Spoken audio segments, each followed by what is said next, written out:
insulation. Yeah. Gotta be like me, bro. You know? Well, I'm cold too.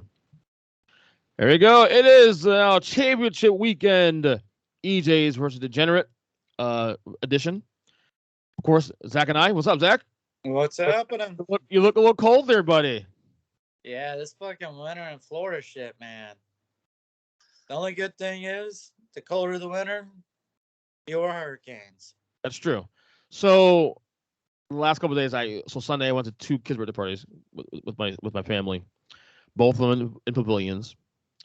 I went there with shorts and Yeah. in shirts and thinking, no big deal. It's a little chilly, no big deal. Get some sun and be all right. No, it was all overcast the entire day, so I froze my ass off. Both parties. Last night, I go to the fair for the first time in 15 years. Oh. Family. I haven't gone since I was 2007. Honestly, I was reminded why. My wallet does not like me. My wallet does not like me right now. Oh my God! I only go to the fair for the food at this That's point. what I did. That's exactly what I went for. And the kids went on the rides, the kids rides. Yeah. Um, but my wallet did not like me. I stayed in budget though. Get me wrong. I stayed in budget because I told Lauren, my wife, that listen, we'll go, but we gotta stay within this certain amount of money. I want to go overboard. I know he's supposed to go overboard and get everything under the sun. The kids want toys, this and that. Man, it's a 2 income house there. You can splurge a little, have a I, little fun. yeah, I understand that. I mean, I get it, but still, it's responsible here. But I did enjoy it, but I will say I was reminded why I haven't gone 15 years. That's a shame, man. I miss going. When was the last time you went to the fair? God, probably close to when you did. Maybe 2010, 2011. Oh, okay. Okay. Yeah, it's going on until the end of the month, so. But it wasn't bad. It wasn't that crowded, and got some good food, and stuff my face. Once a year, right? It ain't gonna hurt you. Once a year. Come on now. You get the corn on the cob? No, no. Oh, you loser. No, I probably should have though. Honestly, Soaked in butter, man. next time I'm gonna next time I'm gonna get that, and I'm gonna get kettle corn popcorn. Sausage and peppers, at least. No, I was lame. What the hell do you eat there? I got corn dog. I got burgers and fries. No, that was Lauren. Burgers and fries. I got pizza. I did get chicken pita though. Chicken pita. So you go to a fair and you get the food that you can get at a food court any day of the week. Because I'm lame. Yes. Because I'm lame. Yes, you are. Yes, I agree. It's disgraceful and sad. No, I totally agree with you. I'm not gonna lie to you. I left there thinking, well, the pita is something. I never get pita normally. I don't ever eat pita. Fried Oreos, any fried dessert. I did get a cookie. Man, your poor kids. They're never gonna learn how to experience a fair. Lauren did get the she did get the giant cheese stick. Cheese stick. Oh, there you go. I don't like mozzarella. I don't care. She got that though. So anyway, give me your thoughts on divisional weekend. I mean, I know we're big on hyperbole, not necessarily on this podcast, but I have a hard time disagreeing with people saying that this was the greatest NFL playoff weekend ever. I have a hard time disagreeing with that, honestly. Playoff weekend, yeah. I've never watched a playoff weekend, especially when my hopes were down a little after the first weekend of a bunch of blowouts. Mm-hmm. Oh, I was not expecting every game to come to the wire like this. Right. I mean, all came on the field goal. Well, Case technically going to overtime, with a field goal, but then winning in, touchdown in overtime. But I mean, I mean, this was I was that Chiefs game. I was so high after that game. You'd think I was a Chiefs fan. Like it's like when the Giants won the Super Bowl. I was like high for like hours and hours and hours. I couldn't come down. It took me 2 hours to calm down after that game. I couldn't believe it. For as far as like my family is huge Chiefs fans on my side, so part of me loves to hate on the Chiefs just to see them be miserable. Right. But the other part was happy to see them win. And to see him do that in 13 freaking seconds. And I've heard people talk, oh, they shouldn't have kicked it. They should never have kicked it. They should have squib kicked. All right. So you have those fast hands team of Kansas City. You squib kick it. Maybe you get to the 40. and someone picks it up, then they only need 15 yards for a game-winning kick. Right. You had to play some sort of defense. That was it. You kick it deep. At least they have to go 65 yards. Yeah. Where are you on the overtime rule? Because I know everybody's like all big on the whole like we should change the rule, and I agree for the record. But to me, it has less to do with the game on Sunday. I've been saying this since the day they announced the rule in general that every team should at least have a chance to touch the ball once. Oh, I don't know about that. Well, I like sudden death. Well, give me an argument for keeping it what it is. So that there's no change. That's the argument. There's no change. So basically, you're saying it comes down to a coin flip. No, I think it should be sudden death. Even a field goal. First team who gets the ball and makes a kick, that should be it. Sudden death. So I think college football has a half right because college football they do the whole 25-yard line thing and all that.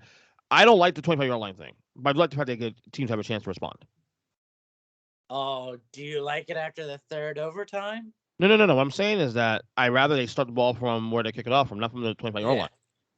I mean, but at least every team has a chance to respond. So they got a half right, in my opinion. Yeah. I don't think you can bitch and say both teams should be able to get the ball because, again, I believe in sudden death. Right. So basically, saying it's coin flip then because they basically it's yeah. it's by. I mean, why can't you play defense for 4 downs and really only 3? If you could play real defense for 3 downs and make it 4th and 10 from the 25, guess what? Kansas City would kick. Right. Fair. And you would get the ball back. You sound like a traditionalist, buddy. A couple of takeaways before we get to the picks. Aaron Rodgers. Time for a conversation about him, buddy. I would really like to discuss how many tiers do you have in a quarterback tier system so that you can make him an all-time great. If we're just discussing the immediate top 2 or 3 tiers, he's tier 2. Like I explained on social media this week. He's Peyton Manning. He's pretty much Peyton Manning. Peyton Manning isn't on tier 1 or 2. Okay. So do you have a tier? I know tier 1's probably easy. Montana and Brady, right? No, tier 1 is Brady. Period. Okay. Period. Okay. Tier 2 was everybody that used to get an argument against him, which was Montana, Elway, and I would say Bradshaw. Those would be. Well, you look at what Bradshaw actually did to win the Super Bowls. I get the 4 He showed up for 4 Super Bowls. The only reason he didn't get a help by a defense. He didn't get a help by a kick. He showed up for all 4 Super Bowls. The reason I put Montana in tier 1 though is that I think the 4-0 thing's impressive in that era too, especially, and with the injuries he had too, especially. That's why I put him in the Brady tier because of that. Because if he stayed healthy, he could have went along. He probably could have won a couple more. All right, so if we do Montana and Brady in tier 1, in tier 2, you still couldn't put a one-time Super Bowl appearance quarterback in that tier. Do you Dan Marino? No, because Dan Marino's not a top 10 quarterback. At the end of the day, he's not really a top 10 quarterback all time. Definitely on. You and I are definitely on. When it comes to the top 10 rankings, it's quite clear right now. I mean, just had the argument yet about this, but it's quite clear that you and I are definitely on polar opposites of how we should rank these quarterbacks. Yeah, you go with a guy whose offense is completely geared toward him just throwing the football. Mm-hmm. Whereas I look at it as a guy who comes up clutch in the most important times of his career. You talking about who? Aaron Rodgers, or you could say Dan Marino. I mean, you cannot be considered the greatest passer until Rodgers, because that's what Dan Marino was, the greatest passer. Okay, so the greatest quarterback, but they always said he was the greatest passer. So all tiers aside, who would your top 5 be? I mean, it has to be in order. I guess you want to put in order, but who would your top 5 be in order if you could reel them off? Right now, I would Brady, Montana, Elway, 1, 2, 3, just like that. Okay. And then 4, I throw Bradshaw in there 4. And then 5. And 5, If you say Troy Aikman, I'm gonna slap you. no. That's tough though, because I 5, I might go Peyton Manning. so Peyton Manning. So Rogers is number 6 or 7 probably then, right? No. Oh, Again, is he top 10? I don't think he would be top 10. Okay. Because at a certain point, don't you have to consider some of the all-time greats also? Because to me, it's not in order right now, but obviously Brady, Montana, 1 and 2. Yeah, that's inarguable. No one's gonna argue that. Are you counting anyone besides before you were born? I have. I mean, Unitas is definitely in my top 10. Um, I mean, do we have to consider Otto Graham? Maybe. I guess. I mean, we could. I mean, 3 through 10. I mean, it's weird because there was an argument for Drew Brees 1 point in top 10. I don't know if I put him there ultimately. Brett Favre has an argument. I wouldn't put him in there though. But Brett Favre has an argument. The streak, he has a ring and all that, 2 appearances. I had Marino in my top 6 because Marino, while not winning a title, he was probably the most skilled quarterback. You want to say ever, and then you got Aaron Rodgers. And you're still being wrong when you discount what Steve Young truly was. That was the most talented quarterback. Oh, Steve Young is number 2 most talented quarterback in my opinion. And in fact, Steve Young was that guy before Aaron Rodgers came on board.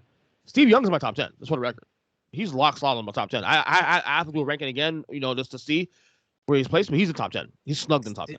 Steve Young would go my top 10 before Aaron Rodgers. I would argue Steve Young, if he had a longer career Montana has, will surpass Montana. Look, thanks to him, they won 4 rings because Montana was hurt for so much of that time when he was competing. Especially the latter half of that too. So I don't know if you could say Montana would even have 4 rings if not for having Steve Young on that team. Because Montana goes out, maybe they'll miss the playoffs a couple of those years. Exactly. That's the point. It's a great point. No, I ain't arguing. Steve Young is in my top 10. That's not even an argument. Maybe one day we'll do a ranking on that. Maybe one day we'll do a podcast and we'll rank them. Overdue for that one. Okay, let's get to this picks. Is there anything else we want to talk about? Anything else takeaways from? I guess real quick, the Titans fraudulent. No, because everybody was counting on Derrick Henry, right? Yeah. You're like, no one thought they were the legit number 1 seed the entire time they got it. Right. But everyone's like, oh, well, Derrick Henry will come back in January. He'll be back for the playoffs. Mm-hmm. And what was I telling you? It's his first game back. Right. Look a little timid out there to start the game anyway. Look a little timid. But with that kind of injury, it's a surprise. Okay, one more thing also. Tom Brady. I'm gonna record a podcast later on this week, discussing Tom Brady and his future. Kind of a cryptic message on this podcast. He said basically about his family and he has to consider all things.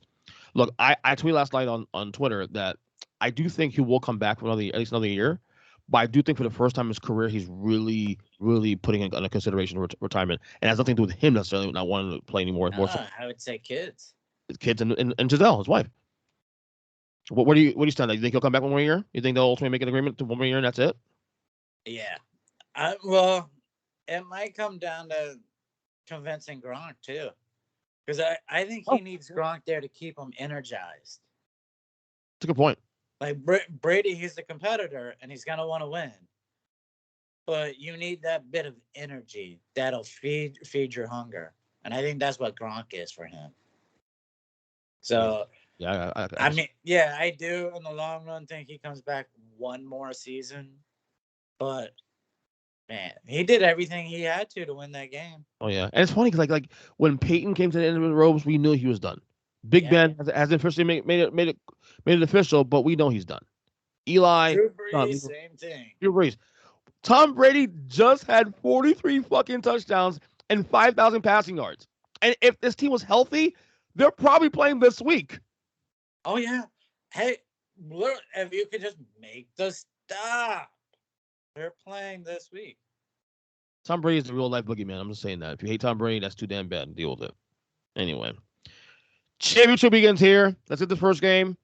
It's 3 o'clock. It's going to be, I believe, on CBS. Yep, CBS. It is the surprising Cincinnati Bengals heading to Kansas City to face the Chiefs. The current line is Chiefs by 7.5 points. The over/under is 54.5. I'm a little shocked that it's this low. A little. I know Cincinnati won the first. No, low. Listen. Cincinnati did win the game a couple weeks ago. Week 14 or 15, what it was, 16, whether it was. It was in Cincinnati, of course. Yeah. But I thought, maybe 9, 8.5, 9. I mean, it is an Arrowhead. The Chiefs do put up points. I don't know. My God. I'm surprised it opened as low as it did. Dude, I'm gonna tell Chris what you're saying right now, because tell him on the podcast. Are you serious? This line should have been 6 at most, and I don't even think it really should have been 6. All right, you're taking a team that just beat Kansas City a month ago, yeah, and now they're more than a touchdown underdog.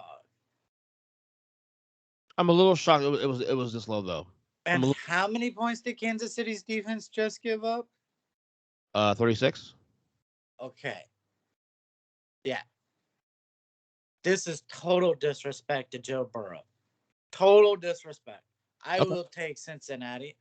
I'll take Cincinnati in the over because I think this is an amazing weekend to bet. But I agree. It's Cincinnati for me. I'm definitely taking the over in this game. Let's put it that way.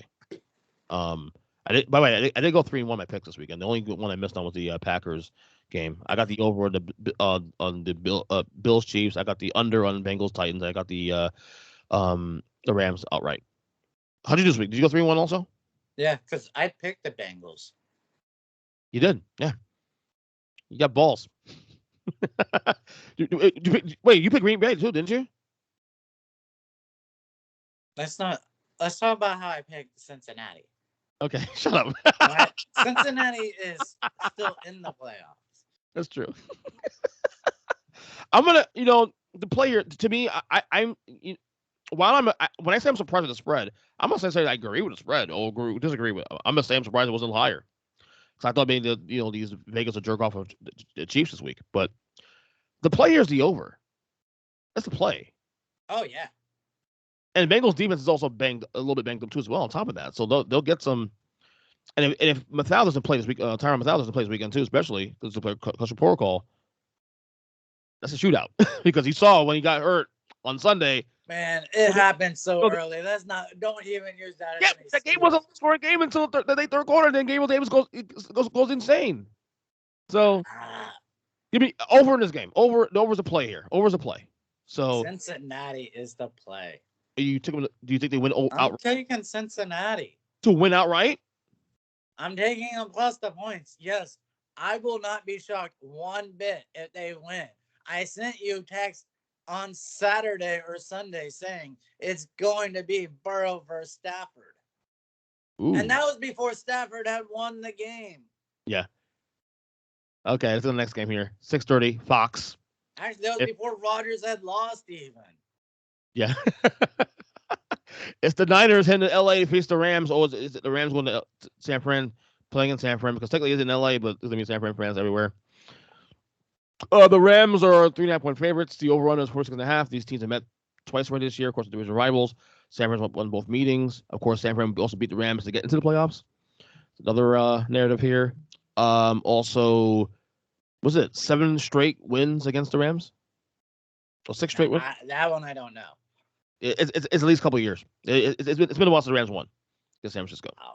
Now would be a good time though, right, Zach? Now would be a good time to be. Absolutely, because I mean, let's face it, San Fran's gonna rely on the run game and special teams. Had no choice.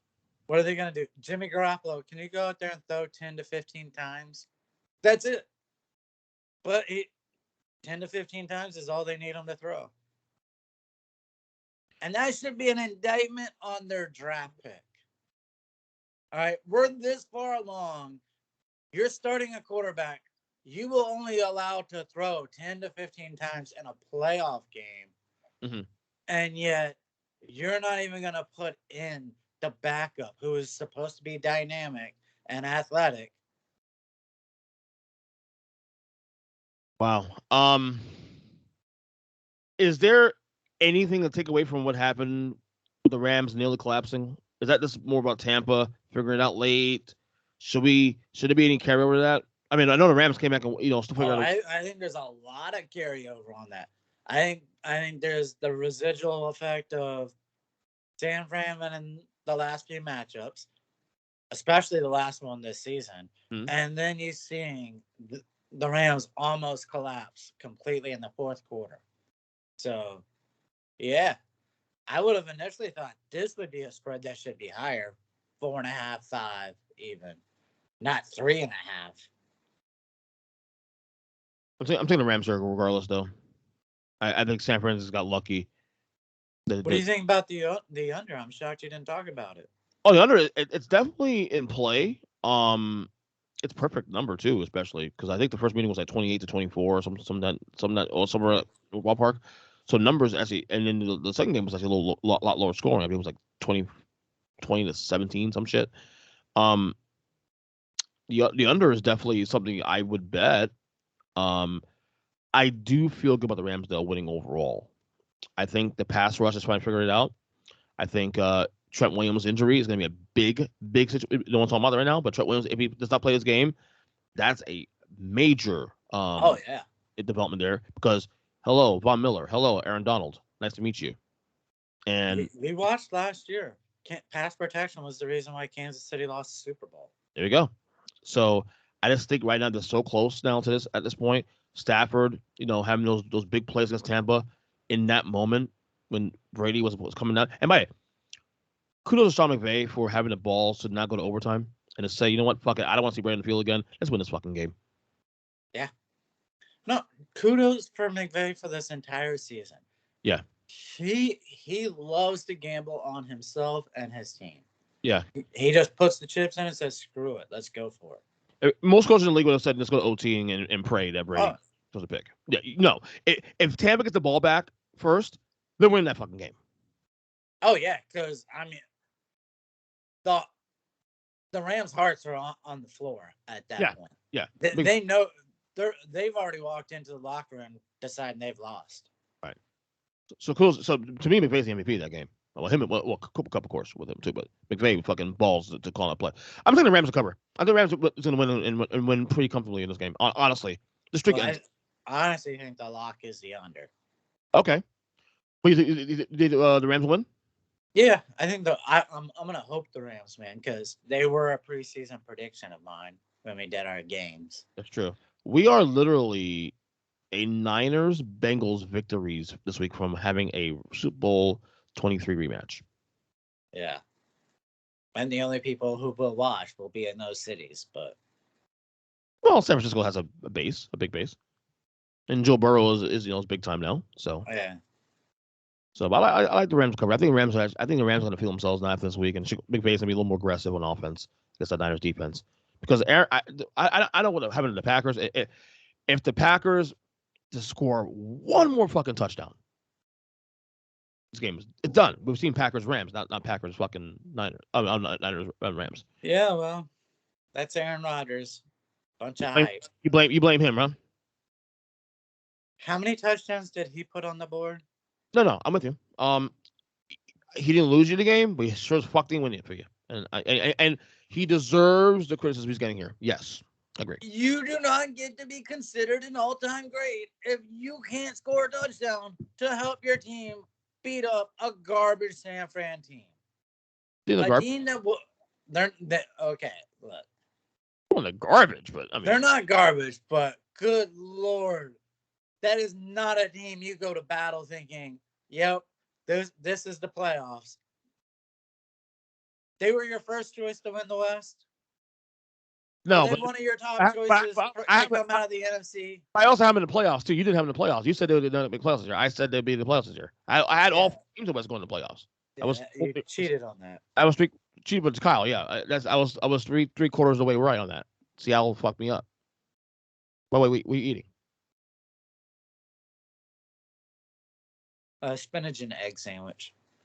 Ew, spinach? Mm-hmm. Good luck to your bathroom.